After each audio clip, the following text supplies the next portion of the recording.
Hi again, everyone. It's been a while since I've done a video. I'm going to be speaking very fast here because I'm going to try to see how much I can get in within 10 minutes. As many of you know by now, I did this video that you see back here, right? And when I did this video, the video was about the 5 Guyanas, as many of you, since you've watched the video, know now. It was about the 5 Guyanas: Portuguese Guyana, French Guyana, Dutch Guyana, British Guyana, and Spanish Guyana. That's what the whole video was about. But over time, this video has spread a lot. It has gone viral. But the thing has been, in the comment section, people are starting to wild out, right? Because even though I was talking about the 5 Guyanas, I've had a bunch of apparently Venezuelans in Spanish, some of them in English, coming in to dispute this map that I have up here. So again, the issue wasn't about who owns what and who should have what and whatever. That was not the point of the video. Okay? The point of the video was educational about the 5 Guyanas that once existed. But some people have made the video about, that's not the correct map. You've got the wrong map. You got the wrong map. So we have the Venezuelans on this side complaining because, of course, they're claiming that just about all of that right there belongs to Venezuela. Then, down on the other side, we have the Surinamese folks who are jumping on me saying, well, you got the wrong map because this part here belongs to Suriname. The video was about nothing to do with that. But I've been trying to avoid getting into that topic. But since you guys have been pressing me, let me go with the Venezuelans first of all, okay? I am going to say something at the very beginning that's probably going to get some Guyanese people upset. Now, again, my wife is from Guyana, right? So I'm going to have a certain amount of bias here. But I'm going to say something here at the beginning. But hear me out, Guyanese people, what I'm going to say. Do I believe that the Venezuelans were screwed over by the British and the British took all of this right here? I actually believe they did. I actually believe the Venezuelans were screwed over. After all, you're talking about back in the 1800s, the early 1800s. England was an established empire. The British Empire was an established, powerful empire. And you have this up-and-coming, start-out new nation as Venezuela going up against an empire like England. Well, the British, I should say. You figured if they're going to go to court and they're going to be disputing land, who you think is going to win that dispute? Okay? So yes, I do believe that the British did screw over the Venezuelans. But with that said, here is something I must point out. The British, when they took over this area right here from the Dutch, when they, I think it was the Treaty of Paris or whatever, that ceded this land area because it was part of, all of this was Dutch, right here. Pretty much all of this right here was Dutch. When they got that land from the Dutch, the western side, there was no established border.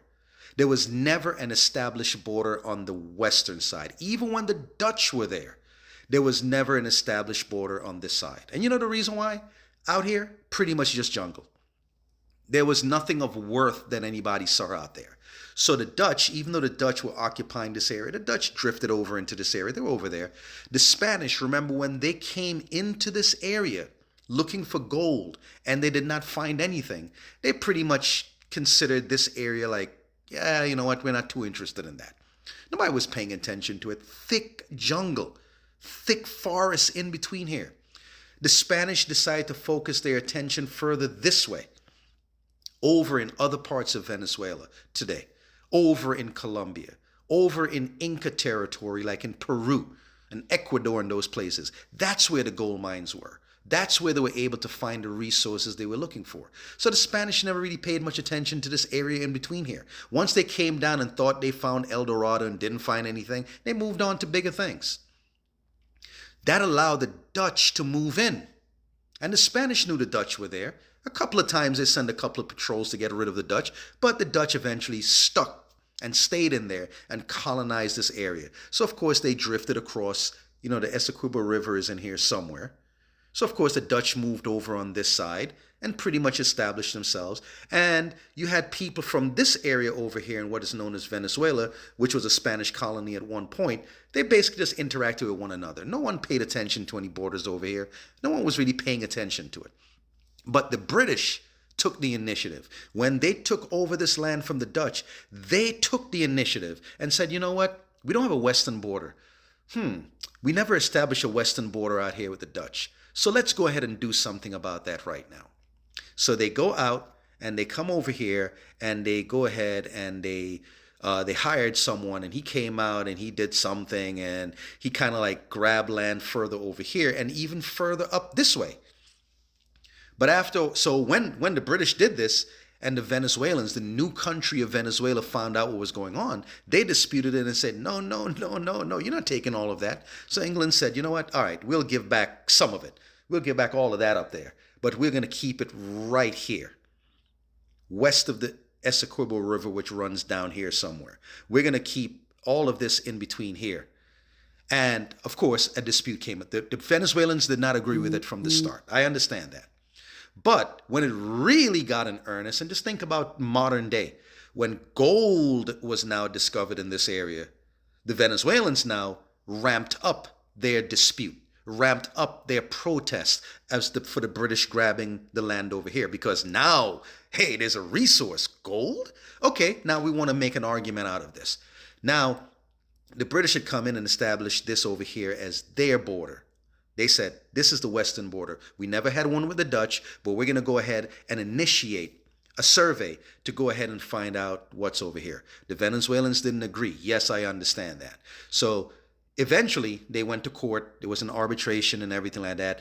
Everyone agreed that this was the border right here, but the Venezuelans kind of grudgingly agreed. It was like, okay, you know what? That's what the court said, but we still believe this is our land over here, right? So over the years, Venezuela somewhat raised some concerns and everything. But then when the British left in 1966, 63, or whenever Guyana got their independence, the new nation of Guyana basically inherited the land that the British Empire passed on to them. So now the dispute that was going on between Venezuela and the British Empire was no longer there, because this was no longer a part of the British Empire. This was a new nation known as Guyana. So the issue that Venezuela had, the empire that they had the issue with, is no longer there. It was gone. Now this new nation took over that land known as, this land in here. So now the dispute now goes from Venezuela to Guyana, but Guyana is like, why are you disputing with us? You had to dispute with the British Empire, not with us. We're a new nation.